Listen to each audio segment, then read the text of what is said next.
چۆن هەمووان هانا بۆ کورد دەبن هەمووان هانا بۆ کورد دەبن تا ببێتە فریاد ڕەسیان لە سووریای دوای ئەسەد بە شێوەیەک دروزەکان بەجیا و حکومەتی سووریاش بەجیا هانا بۆ فەرماندەی گشتی هەسەدە دەبن تا لەو دۆخە سەختەی تێیکەوتون ڕزگاریان بکات.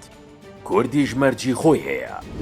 شەوی شەممە لەسەر یەکشەممە تۆمباراک نێردەی سەرۆکی ئەمریکا بۆ کاروباری سووریا لەگەڵ مەزلوم عەبدی فەرماندە گشتی هەسەدە کۆبوونەوە، بەڵام کوبنەوە کە بێ ئەنجام کۆتایی هاتوو داخوازیەکانی سووریا کە لە ڕێگەی بەرپرسە ئەمریکەکەەوە ڕەوانەیان کردبوو لەلایەن فەرماندە کوردەکەەوە ڕەتکرانەوە.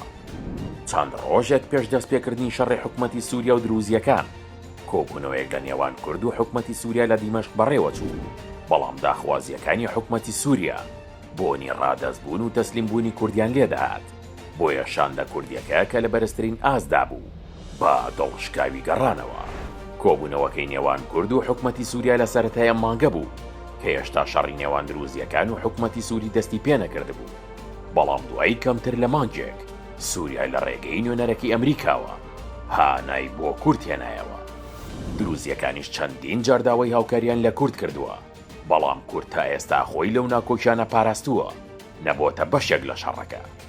لە دوایین کۆبوونەوەی نوێنەری ئەمریکا و فەرماندەی گشتی هەسەدە داوا لە هەسەدە کراوە ڕێکەوتنێکی هاوشێوەی دەی ئازاری ئەمساڵ لەگەڵ سووریا بکات بۆ ئەوەی کۆمەڵکوژی سوەیدا پەردەپۆش بکات، وەک چۆن سوودی لە ڕێکەوتنەکەی ئەو کات بینی لە دژی عەلەویەکان.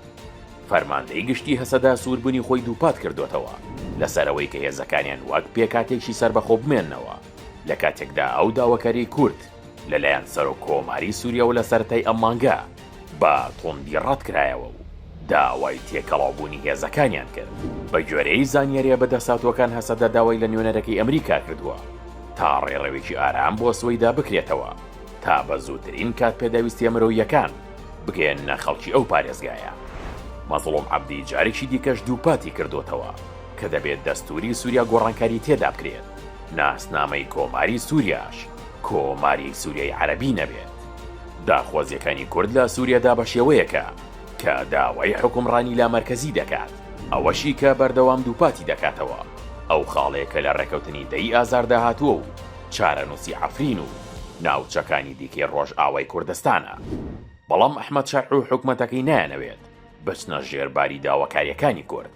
تا ئێستاش هیچ خاڵێکی ڕێکەوتنەکەی پێشتری بە تەواوەتی جێبەجێ نەکردووە. دەیەوێت کورد بخاتە ژێرباری ڕێکەوتنێکی دیکەوە، بەڵام وەک هەمیشە فەرماندە کوردەکە ئازایانە داخوازیەکانی ڕەت کردوێتەوە.